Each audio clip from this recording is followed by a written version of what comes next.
Hi everyone, welcome to my channel Shakha vlog. आज के इस वीडियो में डिस्कस करेंगे हम impotency as a ground of divorce कि क्या मेल या फीमेल जब इम्पोटेंट होते हैं तो उस ग्राउंड पे डिवोर्स हो सकता है या नहीं हो सकता है। बहुत सारे क्लाइंट्स के क्वेश्चंस होते हैं कि हस्बैंड जो है वो फिजिकल रिलेशन मेंटेन नहीं कर पा रहा है या वाइफ जो है वो फिजिकल रिलेशनशिप मेंटेन नहीं कर पा रही है, तो क्या इस बेसिस पे डिवोर्स ले सकते हैं, क्या ये लीगल राइट है या नहीं है। इम्पोटेंसी इम्पोटेंसी एक प्रॉब्लम बोल सकते हैं, डिस्टर्बेंस बोल सकते हैं आप किसी भी मेल फीमेल की सेक्सुअल लाइफ का, जहाँ पे हस्बैंड या वाइफ हो या कोई भी मेल या फीमेल हो जिनको सेक्सुअल रिलेशनशिप बनाने में या जो हस्बैंड वाइफ का फिजिकल रिलेशनशिप होता है उसको बनाने में प्रॉब्लम आ रही हो या फिर जेन्युइनली किसी को प्रॉब्लम हो, तो वो हुआ इम्पोटेंसी। और जिस पर्सन को ये प्रॉब्लम होती है उसको हम टर्म करेंगे इम्पोटेंट। आप सोच रहे होंगे हम आज इस वीडियो में इस टॉपिक पे क्यों बात कर रहे हैं और इस चीज को क्यों एक्सप्लेन किया जा रहा है। आज के इस वीडियो में हम एक सुप्रीम कोर्ट का लैंडमार्क केस डिस्कस करेंगे जो कि जजमेंट तब आया था which was very close to जब ये हिंदू मैरिज लॉ पास हुआ था। सबसे पहले बात की जाए शादी, तो शादी जो है वो हिंदू लॉ के अकॉर्डिंग बहुत ही सेक्रेड यूनियन है। ना कि सिर्फ दो लोगों के बीच का रिलेशन है, ये एक्चुअली दो फैमिलीज का रिलेशन है। इसको इनसेपरेबल बॉन्ड बोला गया है। हमारे ग्रंथों की बात कर लीजिए या लॉ की बात कर लीजिए, मतलब कि ये रिश्ता ना टूटने वाला। और तो और बात की जाए तो हिंदू धर्म के अकॉर्डिंग तो इट्स ऑलवेज लाइक कि इस जन्म में सिर्फ हस्बैंड वाइफ साथ नहीं है, 7 जन्मों का रिश्ता है। बात की जाए लॉ की, तो डिवोर्स का कोई कॉन्सेप्ट 1955 से पहले नहीं था। हिंदू मैरिज एक्ट पास किया गया 1955 में। इस एक्ट के आने से पहले डिवोर्स जैसा कोई कॉन्सेप्ट एग्जिस्ट ही नहीं करता था। अब लोगों की जरूरतों को देखते हुए, ऑब्वियसली सोसाइटी का ट्रेंड या ट्रेडिशन कह लीजिए, या फिर सबसे ज्यादा तो उस टाइम पे जरूरत ही ऐसी थी कि शादी तो कर दी गई, उसको इंसेपरेबल बॉन्ड भी बता दिया गया, बट कई ऐसे ग्राउंड्स थे जिनकी वजह से शादी में रहना मुश्किल हो रहा था, मेल्स को भी और फीमेल्स को भी। तब डिसाइड किया गया divorce as a concept. Divorce as a concept Hindu marriage act 1955 में डाला गया, जहां पे काफी ग्राउंड्स दिए गए कि किन ग्राउंड्स पे एक मेल या फीमेल डिवोर्स ले सकते हैं या डिवोर्स के लिए एलिजिबल हो सकते हैं। उसमें से एक ग्राउंड डाला गया हिंदू मैरिज एक्ट को स्पेशली अमेंड करके बाद में under section 12(1)(a), that was impotency. Impotency को एक ग्राउंड बताया गया, एक बहुत मेजर ग्राउंड बताया गया जिसके चलते हस्बैंड या वाइफ एक दूसरे को डिवोर्स दे सकते हैं। मतलब अगर हस्बैंड और वाइफ में से कोई भी एक आके ये बोलता है कि मेरी सेक्सुअल डिजायर्स मीट नहीं हो रही हैं, या फिर किसी भी एक स्पाउस को प्रॉब्लम है जिसकी वजह से वो फिजिकल रिलेशन नहीं बना पा रहे हैं, तो दूसरा पार्टनर जो है वो कंटेस्ट कर सकता है और बकायदा इसको डिवोर्स का ग्राउंड बना सकता है। और इसके बेसिस पे एक्चुअली कोर्ट्स जो हैं वो डिवोर्स ग्रांट भी करते हैं। अब हम बात करते हैं 1969 में डिसाइड हुआ एक लैंडमार्क जजमेंट, युवराज दिग्विजय सिंह वर्सेस युवरानी प्रताप कुमारी। इस केस में हस्बैंड का ये कहना है कि मेरी शादी को 3 से 4 साल हो चुके हैं जहाँ पे हस्बैंड वाइफ का फिजिकल रिलेशनशिप नहीं बना है।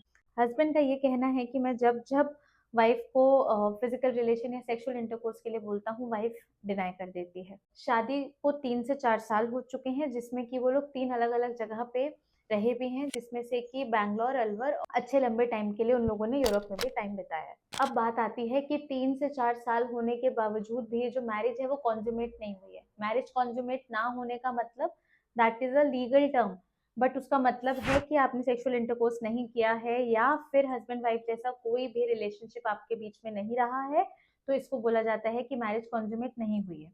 तो हस्बैंड का कहना था कि मैरिज कॉन्जुमेट नहीं हुई है। इसके चलते उसने पिटिशन डाली कि section 12(1)(a) impotency as a ground लेके कि इस मैरिज को एनल कर दिया जाए, यानी कि खत्म कर दिया जाए। ग्राउंड लिया इम्पोटेंस, और कोर्ट से दरख्वास्त की, प्रेयर डाली कि आप इस मैरिज को एनल कर दीजिए। सेक्शन 12(1)(a) बात क्या करता है, आइए समझते हैं। Section 12(1)(a) of Hindu marriage act बात करता है कि अगर एक भी पार्टनर इम्पोटेंट है, रैदर इट बी वाइफ और रैदर इट बी हस्बैंड, तो दूसरे पार्टनर को राइट है जिस दिन तक पिटिशन डाली है वो उस दिन तक इम्पोर्टेंट ही है, मतलब कि मैरिज कॉन्जुमेट नहीं हुई है, फिजिकल रिलेशनशिप नहीं बना है, तो उस बेसिस पे जो सेकंड पार्टनर है वो कोर्ट पहुंच के अपनी शादी को वॉइडेबल डिक्लेयर करा सकता है, मतलब कि शादी हुई ही नहीं है या शादी जैसा कोई रिश्ता था ही नहीं। तो ऑब्वियसली फिजिकल रिलेशनशिप का शादी में बहुत बड़ा रोल है। ये वेलबींग और आपका स्टेटस तो डिफाइन करता ही करता है, बट ये एक्चुअली लीगल स्टेटस भी डिफाइन करता है। इसका बहुत मेजर रोल है आपकी मैरिज का लीगल स्टेटस डिफाइन करने में। तो अब हमने समझा सेक्शन 12(1)(a) इम्पोर्टेंसी के बारे में या as a ground of divorce के बारे में क्या बात करता है। अब थोड़ा और डिटेल में जानते हैं। इम्पोर्टेंसी जो है वो दो टाइप्स की होती है।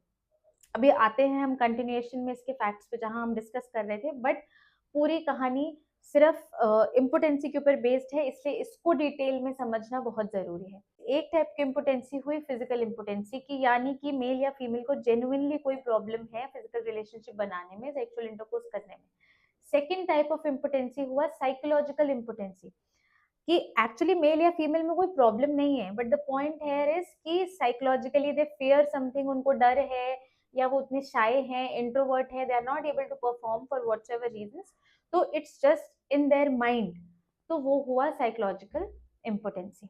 बट यहाँ पे कोर्ट कभी भी डिसीजन देते हुए ये बाइफरकेट नहीं करता है कि ये इमोशनली अवेलेबल नहीं है या फिजिकली अवेलेबल नहीं है।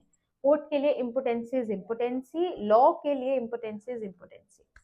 अब जब हस्बैंड ने पिटिशन डाली थी वाइफ के अगेंस्ट कि उसको डिवोर्स चाहिए, शादी को एनल कराना चाहता है इस ग्राउंड पे कि वाइफ जो है वो इम्पोर्टेंट है, वाइफ का जो लॉयर है वो आर्ग्यू करता है ऑन द काउंटर पार्ट कि वाइफ इम्पोर्टेंट नहीं है, हस्बैंड इम्पोर्टेंट है। वाइफ ने कभी मना नहीं किया है सेक्सुअल रिलेशनशिप बनाने से। वाइफ का ये भी कहना था कि यूरोप जाके she was all ready to consummate the marriage, मतलब she was ready for the physical relationship, but husband ने कभी ट्राई नहीं किया। ऑन द कॉन्ट्ररी हस्बैंड का ये कहना है कि मैंने जब जब अप्रोच किया है तब तब वाइफ ने मना किया। अब कोर्ट ये सारी फाइंडिंग्स, ये सारे स्टेटमेंट्स उनके रिकॉर्ड्स पे ले लेता है, बट यहाँ पे बहुत कंफ्यूजन है कि एक्चुअली हु इज गिल्टी। यहाँ पे दो इश्यूज रेज होते हैं। पहला इशू कि क्या हस्बैंड खुद इम्पोर्टेंट है और वो अपने बचाव के लिए वाइफ को ब्लेम कर रहा है, उसके चलते डिवोर्स की पिटिशन फाइल करी, या फिर सेकेंड इशू जहाँ पे वाइफ इम्पोर्टेंट है और ये पिटिशन डालने तक wife continues to be important, मतलब सेक्सुअल रिलेशनशिप नहीं बना है, तो दूसरा ये रीजन है। दोनों के लॉयर्स आर्ग्यू करते हैं, दोनों की सिर्फ ओरल स्टेटमेंट्स ही हैं, एविडेंस के तौर पे कुछ ज्यादा बात है नहीं, ज्यादा डॉक्यूमेंटेशन है नहीं।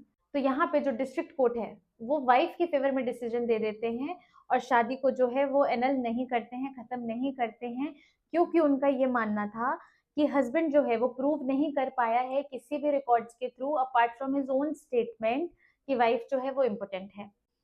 क्योंकि वाइफ ने तो अपनी स्टेटमेंट में कहा कि she is ready to consummate the marriage, but husband ready नहीं था। बट हस्बैंड भी प्रूव नहीं कर पाया, कहीं पे कोई डॉक्यूमेंट्री एविडेंस नहीं है कि वाइफ जो है उसने मना किया है या वाइफ एक्चुअली इम्पोर्टेंट है। तो यहाँ पे जो डिसीजन है वो वाइफ के फेवर में चला जाता है और शादी एनल नहीं होती है। इसके अपील में जो हस्बैंड है वो हाईकोर्ट पहुंचते हैं, तो honourable Punjab and Haryana high court facts को सही ढंग से देखते हैं, ऑब्जर्व करते हैं और अपनी कंक्लूजन पे आते हैं। और उनका कंक्लूजन ये है कि वाइफ ने भी अपनी स्टेटमेंट दी है, हस्बैंड ने भी अपनी स्टेटमेंट दी है। यहाँ पे ना तो कोई ठोस सबूत है, यानी कि डॉक्यूमेंट्री एविडेंस नहीं है। दोनों ही अपनी अपनी स्टेटमेंट में ऑपोजिट पार्टीज को क्वेश्चन कर रहे हैं, दोनों ही एक दूसरे को गिल्टी बता रहे हैं। कंफ्यूजन तो है ही, और दोनों एक दूसरे को गिल्टी बता रहे हैं। इम्पोर्टेंट कोई भी रहा हो, बट फैक्ट ये है कि शादी जो है वो 3 से 4 साल तक कॉन्ज्यूमेट नहीं हुई है, मतलब किसी एक की वजह से भी ना हुई हो, बट शादी में कोई फिजिकल रिलेशनशिप जैसी चीज नहीं रही है, गलती किसी की भी रही हो। इसके चलते ऑनरेबल हाईकोर्ट ने इस मैरिज को एनल कर दिया, मतलब कि शादी को खत्म कर दिया और डिवोर्स ग्रांट कर दिया गया। तो यहाँ ये समझना जरूरी है कि शादी का कॉन्ज्यूमेट होना भी अपने आप में एक लीगल फैक्टर है, एक लीगल ग्राउंड है आपकी शादी को चलाने के लिए। एक पार्ट अगर ये मिसिंग है शादी से, तो इसका साफ साफ ये मतलब होता है कि आप अपने पार्टनर को उसके राइट से वंचित रख रहे हैं। आप सिर्फ अपने थॉट प्रोसेस से यहाँ नहीं चल सकते हैं, एक्चुअली ये एक लीगल रिक्वायरमेंट है शादी को चलाने का, और यही एक लीगल ग्राउंड भी बन जाता है डिवोर्स का। आपकी क्या राय है इस पूरे केस के बारे में, कमेंट सेक्शन में जरूर बताइए। कोई भी ऐसा डाउट रहे तो you can reach out to us, because at sharks of law we provide right responses at right time. Thank you for watching this video, stay tuned for the next one.